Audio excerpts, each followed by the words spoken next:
Chutney चेतान Lipi दिनिगे गुमरागा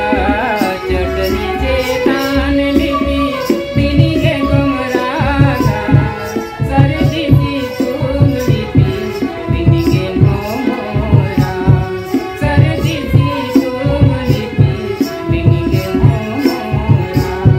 chutney चेतान Lipi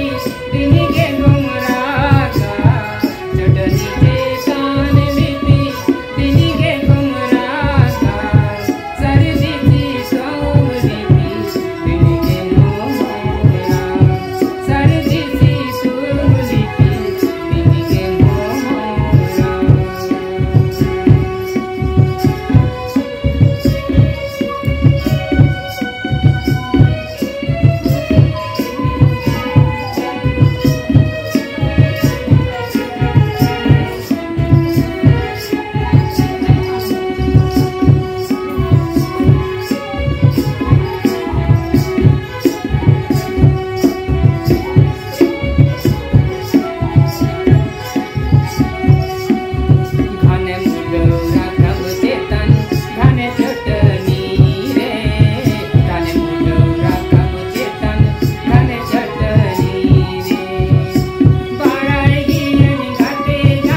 dari bakal kana saya berbicara. Asal mau